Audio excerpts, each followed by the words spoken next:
Hey everyone, welcome to another installment from Ampro Engineering. What we've got here is the FMS K10 and the EazyRC Glacier. I love these two trucks. I absolutely adore them. You can see that there's a bit of sand on the table because this little guy, well, let's just say you'll see soon in an upcoming video. The only real fault I have with this truck is here. It's not the styling of the wheels that bother me, it's the offset. Now I know why FMS did this. This is an off-the-shelf wheel on an off-the-shelf axle, and the fact of the matter is, to get the body to be scale, they had to make the body a bit wider, which is fine. I love the fact that the wheels sit inside the fender. However, they sit too far inside the fender. This is why I have done this. These wheels sit significantly further out and completely change the look of the truck. It looks much more factory. Well, in the case of these here, these are the factory steel wheels with the hubcaps. Or in the case of the Glacier, I've got these 5-spoke daisies. Now, before you get all excited about this, let me be the first to tell you that I'm not particularly thrilled about this product, and here's why. Due to the increased depth, what I had to do is effectively sink the mounting hole here at the rear quite a significant distance, and as a result, the wheel became much deeper. However, if the wheel is much deeper, it's going to look really silly. You need to have a certain amount of offset internally here to give us the detail that we want to look like a proper wheel. If the inside is sitting 15 millimeters deep, it's going to look kind of silly.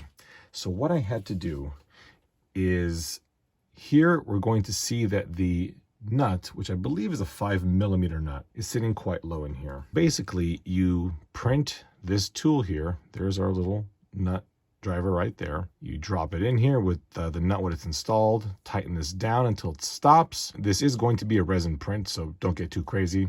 Once that's in there, we're going to take a little bit of model glue, drop one little droplet on one of these teeth here. That's all you're going to need. And then set this in here.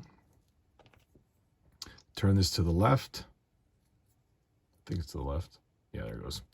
And that's it. The model glue will be easily broken loose when you, in the event you want to remove these wheels and tires. It is likely that a drop of glue is unnecessary, as all of these here have some designed-in interference, but the reason I recommend the glue is because I don't know how your resin printer is set up. I don't know how it behaves. I don't know what materials you're going to use.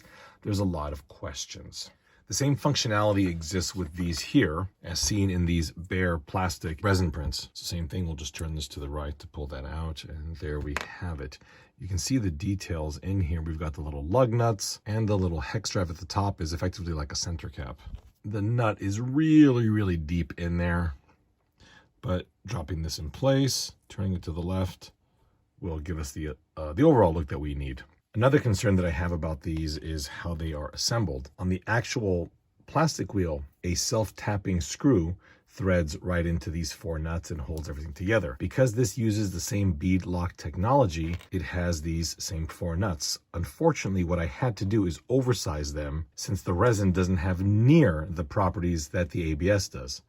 And on top of that, you can see with this one here, for some reason, this initial print failed and it plugged all the holes, which I didn't notice until I painted it. So, you know, nice. Fact of the matter is, you need to ensure that A, the material that you're using is not going to cure too hard, and B, alter that cure time to make sure that there's reasonable flex in here to allow a self-tapping screw to bite. So if you are curious what materials I use to print these, all of that information, settings, and printer type will be in the description. Let's go ahead and install these other painted ones on this side. Using my Tamiya wrench, I am able to remove the nut. Now that the wheels are off, we're going to take that wheel and unscrew all 4 of these screws back here, being careful not to lose them, as we'll use them to reassemble. Once you have those 4 screws off, it's just a matter of a wee bit more pushing. There we go.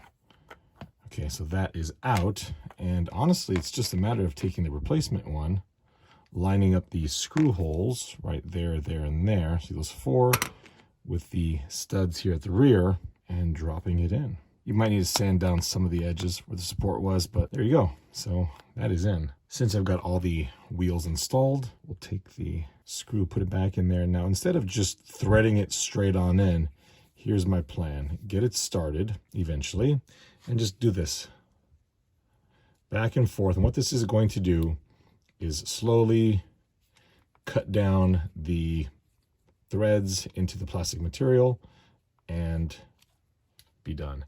Do not over torque this. A lot of the resins available on some of these printers are very, very hard, which means they're very, very brittle. These are going to be available at Shapeways as well using the PolyJet print. However, PolyJet prints are notoriously expensive. So honestly, I'm not too thrilled about offering them at Shapeways, since if you break one of these at home on your resin printer, you just print another one. If you break one at Shapeways, well, yeah. So now that these are installed, we'll just drop the rear one on like so. Front one goes on. And now, in the event you have a long enough nut driver with a thin enough wall, you're more than welcome to use that to put the nut back in.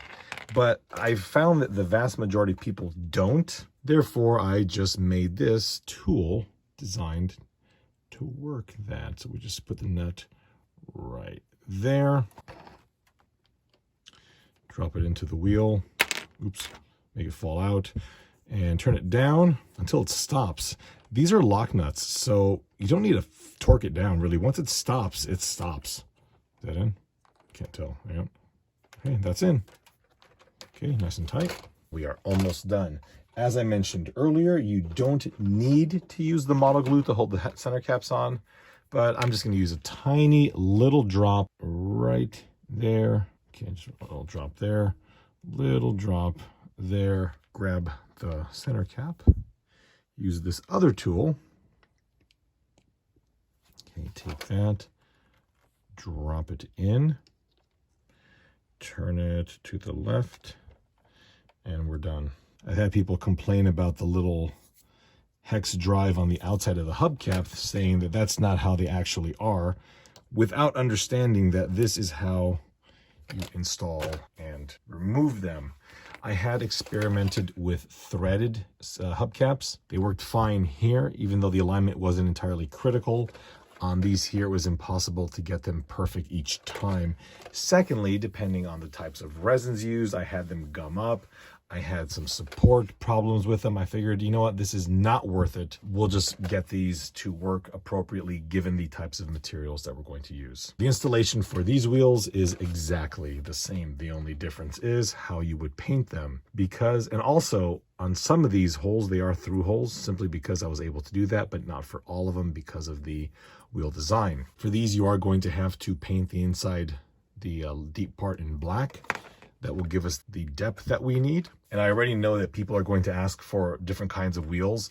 I do plan on offering a couple variations, but that's about it. I'm really not open to make custom wheels, as it would be cost prohibitive for me to do that. Now, we are not done here. It's not just the wheels that we've got for the K10. It's also the bull bar and the roll bar. Now, the bull bar is significantly more elegant in that the design is very straightforward. It bolts directly onto this lower mount here. I ended up using slightly longer screws because the ones that it came with were a little bit short. This is a PolyJet print through Shapeways. However, it will work beautifully as a resin print as well. There's basically three pieces here. There's the main grill and the two KC caps. It's designed so that you can very easily paint the KC in yellow, use a black marker to do the KC text, and just glue them onto the bull bar depending on what color you want the bull bar. So very, very simple. 2 screws that installs it. The roll bar, a little less elegant. This is a resin print that I'm incredibly unhappy with. I'm not a huge fan of these printers, as they're really good for organic shapes, but when it comes to things that are very, very rectangular or require a certain parallelism or straightness tolerance, they're not brilliant, at least in my experience. As such, if you see it from above, there's a slight bow to this. You know, it's not horrible. It annoys me, but, you know, whatever. In photographs, you really can't tell. Because I did not want to damage the bed, the way this is installed is 4 little pads of hot glue. that is it. The reason why I used hot glue is, number one, I didn't have to drill holes in the bed. Number two, to remove it, I can just put a little drop of alcohol on each one of these pads and the whole thing comes out very, very easy. If you don't want to use hot glue, you can just cut 4 small pads of double-sided tape and you'll be all set.